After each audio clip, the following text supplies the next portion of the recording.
கான்ஃபிடென்ட்டா இல்ல. இந்த இண்டஸ்ட்ரி வந்து எனக்கு நிறைய கற்றுக் கொடுத்துச்சு. அதில் வந்து ஃபர்ஸ்ட் விஷயம் வந்து better communication skills with experience கற்றுக்கிட்டேன். கான்ஃபிடென்ட்டா எப்படி இருக்கணும்னு கற்றுக்கிட்டேன். ஸ்டேஜ் ஃபியர் இருந்துச்சு, அதை பிரேக் பண்ணேன். அப்புறம் இங்கிலீஷ் பேசுறதுக்கு பயம், நிறைய கிராமட்டிக்கல் எரர் இருக்கும்னு பேசாமல் இருந்தேன்.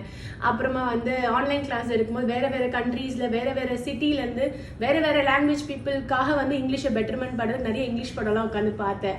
With subtitles. எஸ், வித் சப்டைட்டில்ஸோட பார்த்தேன்.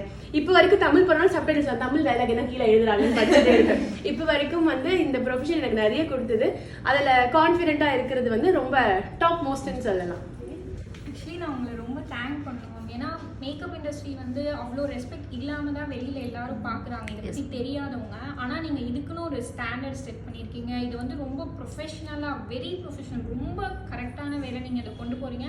அதனால் எங்களுக்கு இதை வந்து நம்மளும் இதை வந்து அந்த ஸ்டாண்டர்டுக்கு எடுத்துகிட்டு போகணுன்ற கான்ஃபிடன்ஸ் கொடுக்குது. அதனால் ரொம்ப thank you. Thank you thank you thank you. Most welcome. You want to say something? இல்லை, உங்களை பார்க்கும்போது நிறைய பேசணும்னு தோணுச்சு. எல்லாமே உட்காந்துருக்கேன். டோட்டல் ஃபேமிலி, ஹஸ்பண்ட்லேருந்து எல்லாமே உங்களை ஃபாலோ பண்ணிட்டு இருக்கோம். பல வருஷமா பார்க்கணுன்ட்டு இருந்துட்டு அன்னைக்கு பே பண்ண வந்தோடனே எனக்கு உங்களை பார்த்தோன்னே அழுதுட்டு சுத்தம் ஃபுல் பிளாங்காக இருக்கு எனக்கு. அவ்வளோதான் மேம். தேங்க்யூ.